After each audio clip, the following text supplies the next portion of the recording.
जय जगन्नाथ बंधु आपको स्वागत जनावि आपणकर चैनल विश्वज्योति चैनल तरफ। आज एक सुंदर प्रसंग रे आपको जनइबी सी हूँ सुंदर प्रसंग होती बहु चालन जाणी। बहु चालन जाणी प्रसंगटी लिखिंट आम सम्मानस्पद निमांचल लेंका महोदय। ये सुंदर कथा लिखती जहाँकि प्राणस्पर्शी करे हृदयस्पर्शी करे आत्मज्ञान तैयारी करे आत्मज्ञान भी मिल जाए। ये आत्मदर्शी भाव को लेकिन आम आज आलोचना करवा से आलोचना कर बहु चालन जान प्रकृति बहु आम निमाचंद्र हरिचंदन भी लिखी थे बहु चालन जाणु बाट चलु थाए बंका। तेणु से भाव में आज बहु चालन जाने प्रकृति बहु चाली न जान चाली न जाने जो लिखा जा तात्पर्य और प्रसंग उपर आम विशेष भाव आलोचना आसतु करवा शुणा। पृथ्वी हूँ माटी, आप हो जल, तेज अग्नि, मरुत वायु और व्योम हूँ आकाश। ये पांच तत्व द्वारा आम शरीर गठित हो विश्व ब्रह्मांड जहाँ जहाँ सब अच्छी ये शरीर मध्य से सब अच्छी। पंचभूत शरीर, पंचभूत सहित नवचक्र, षोडश धार, त्रिलक्ष, पंचाकाश, सप्तद्वीप, सुमेरु पर्वत, समस्त नद नदी, समुद्र, क्षेत्र व क्षेत्रपाल, क्षेत्र और क्षेत्रपाल प्रभृति एथिरे अवस्थान करुछन्ति।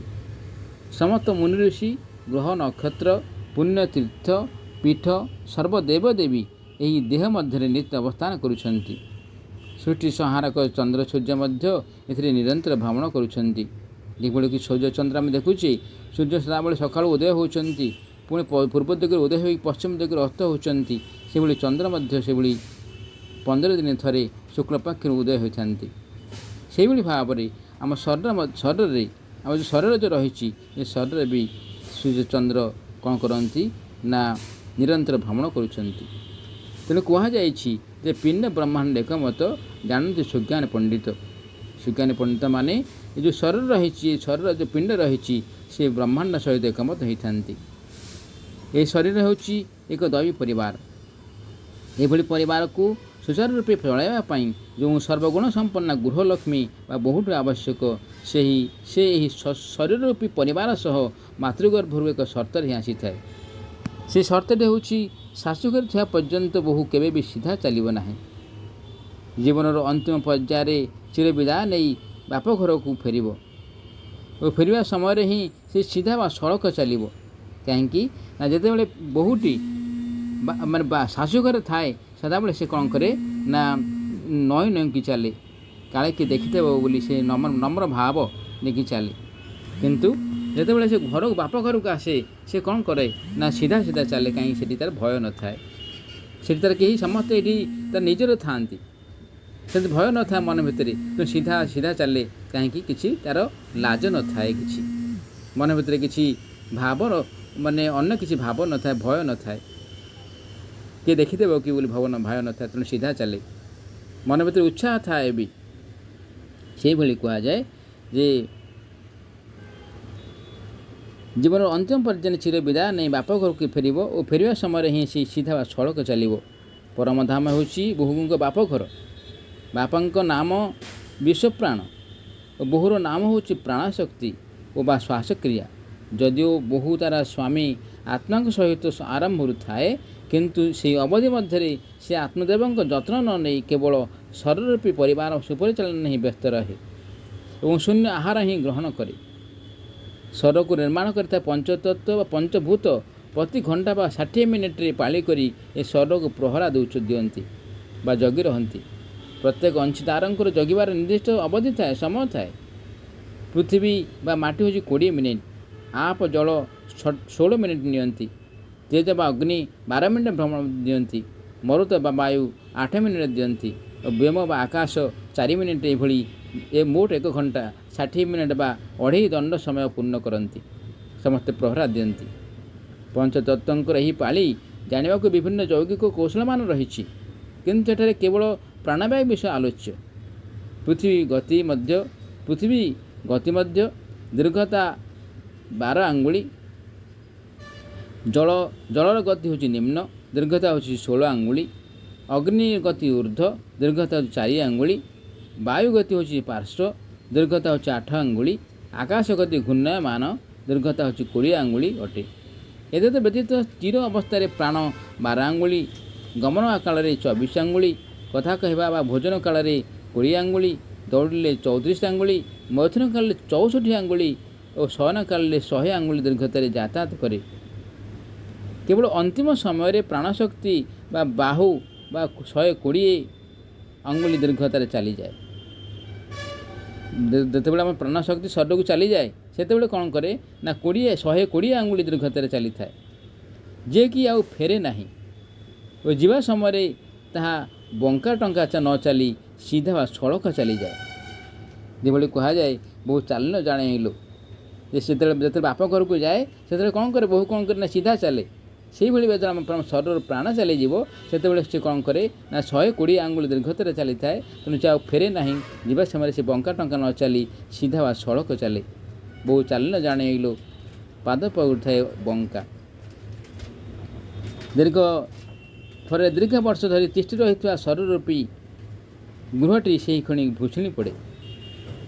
ସେଥିପାଇଁ କୁହାଯାଇଛି ଯେ ବହୁ ଚାଲିନ ଜାଣେଇଲୁ ପାଦ ପଡ଼ୁଥାଏ ବଙ୍କା, ଯେଉଁଦିନ ବହୁ ସଳଖ ଚାଲିବ ଘରେ ପଡ଼ିଯିବ ଡଙ୍କା।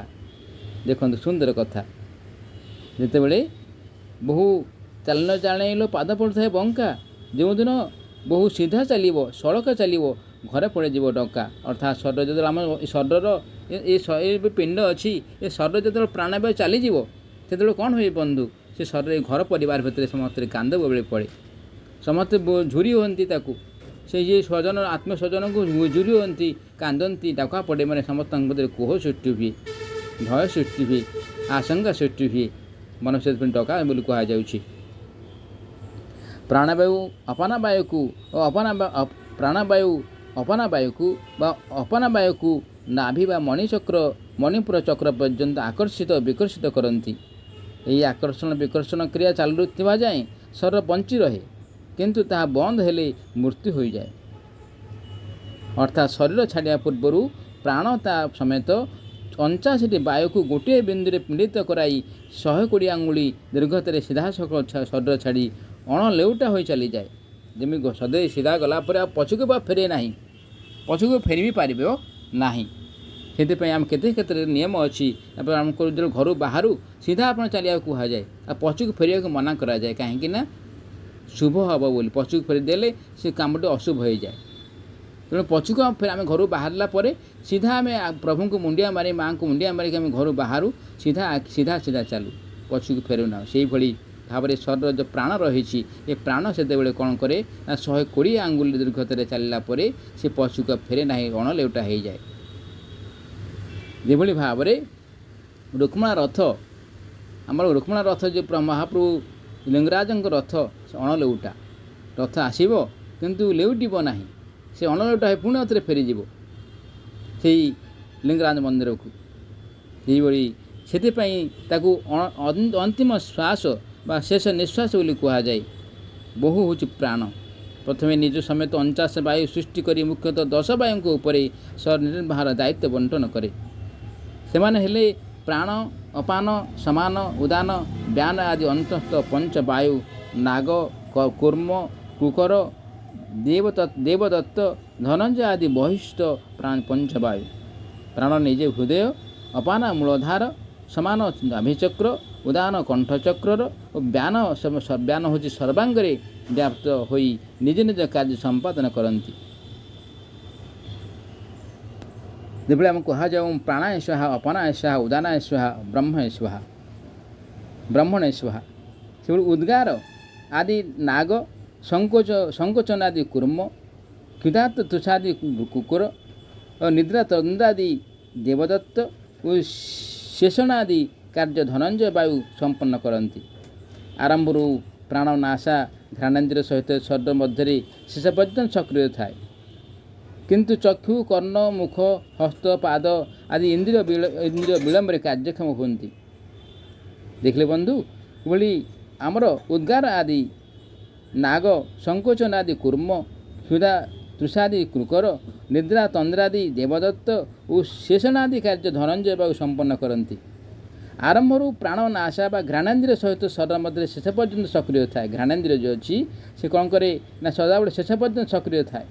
आम जो शुंघुचे प्राण नासा नासा पे जो पवन जाऊँगी जावासा करुच्ची से प्रथम आसी शेष पर्यंत सेम सक्रिय थाए किंतु आम जो कौन लोक को डाकुचे बाबा बाबा डाकुचे कि माँ माँ बोले डाकुचे से तो कौन करुँच से आखि खोलिया विलम्ब हो कान शुणा विलम्ब हो आखिरे माने आम मुख खोलिया विलम्ब हो हाथ हाथ टेकिया विलम्ब हो पाद टेकिया विलम्ब हो किंतु किए चली था ना आमर जो निश्वास प्रश्वास जावासा करुच्ची सी कि बंद होनी सी जो बंद हो सब सरीज तेणुक कहुच्छी ना सी सदाबले से प्राणावायु कौन करे ना शेष पर्यटन सक्रिय थाए घ्राणांतीय सक्रिय थाए शरीर मध्य किंतु चक्षु कर्ण मुख हस्त पाद आदि इंद्रिय विलम्ब कार्यक्षम होती और अंतिम समय पूर्व बहु पूर्व निष्क्रिय हो जाती माने विलम्ब सक्रिय होती कि अंतिम समय बहु पूर्व मध्य से कौन करे निष्क्रिय हो जाती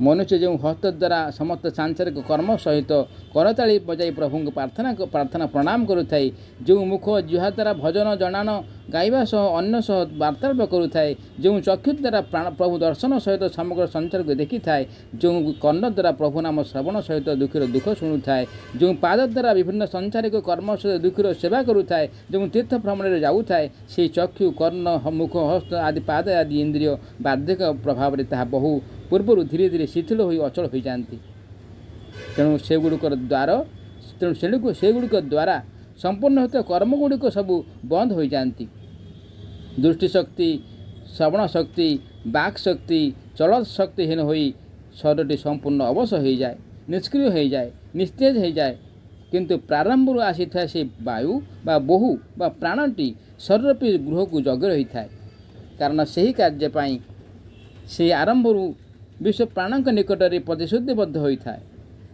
सी जीवा पर्यंत शरीर अंत हुए ना से शरीर जीवा पर्यंत अंत हुए ना ताहा होची जीवन बीणार शेष तार और विश्व प्राण सहित संजोगर सेतु ये प्राण रूपक सूक्ष्म सूत्रटी जब छिन्नी जाए सूक्ष्म शरीर स्थूल शरीर ठारू विच्छिन्न हो मृत्यु हो जाए जो प्राण ए पर्यंत स्थूल शरीर कार्य करुला ता सूक्ष्म शरीर भीतर को चली जाए प्राण होची आत्मार शक्ति अन्य सकल शक्तिर मौलिक उपादान यह होची उच्च नीच निर्विशेष प्रत्येक स्तर जीवित पदार्थर अंतर्निहित शक्ति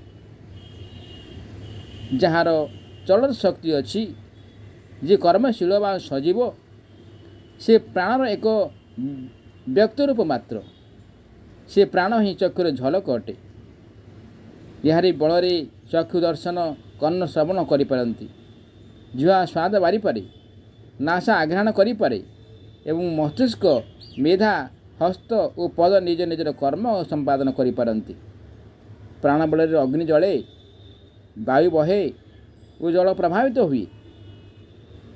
प्रभावित हुए यह होची जीवन शक्ति मृत्यु समय स्थूल शरीर विच्छिन्न हो प्राण सूक्ष्म शरीर गठन कर आत्मा सहित चली जाए किंतु प्राण और आत्मा बहिर्गत होगाकू चेष्टा कला बेले स्थूल देह स्थूल देह ताकू प्राणपणे धरी रखा चेष्टा करे किंतु धरी रखी पारे ना दीर्घ वर्षर संपर्क पर बहु जिते स्थूल शरीर छाड़े मोहवशत दुही को छाड़ी पारती ना कहीं जो शरीर सहित प्राण रही ये मोर बोलू कहते शरीर मोर बोलू कहूला ये शरीरटा मोर ये संसारटा मोर ये परिवारटा मोर ये मो बापा भाई बंधु मो स्त्री ये सब मोर मो छुआ पिला सब मोर बोले विचार करूला शरीर आज कौन करुच्ची ने से शरीर से जो मोहवशत जो दुहे परस्पर को संजोग करते जाबुड़ी धरी से कौन कर स्थूल शरीर छाड़े मोहवशत दुहे को छाड़ी पारती ना से मध्य चलुवा यह आकर्षण विकर्षण प्रक्रिया को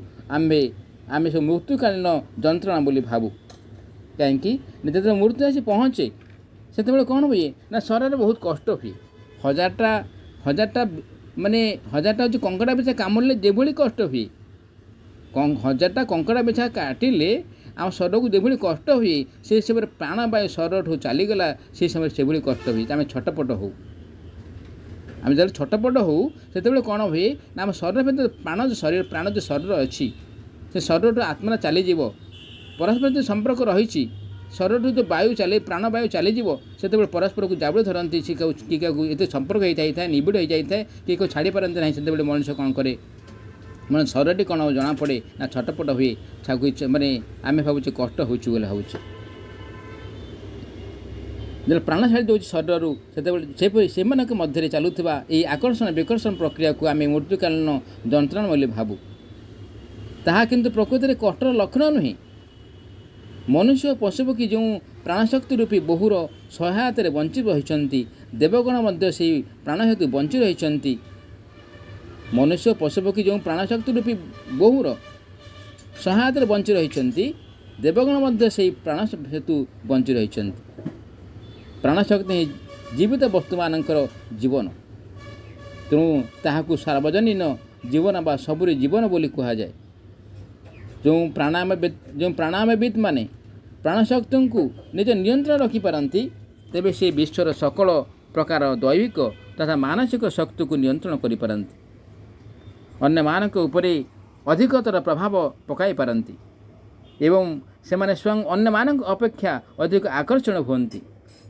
ପ୍ରାଣଶକ୍ତିକୁ ନିୟନ୍ତ୍ରଣ କରିବାରେ ବା ପ୍ରାଣଶକ୍ତି ନିୟନ୍ତ୍ରଣ କରିପାରିବାର କ୍ଷମତା ହେତୁ ହିଁ ସେମାନଙ୍କ ପକ୍ଷରେ ଏହା ସମ୍ଭବ ହୋଇଥାଏ।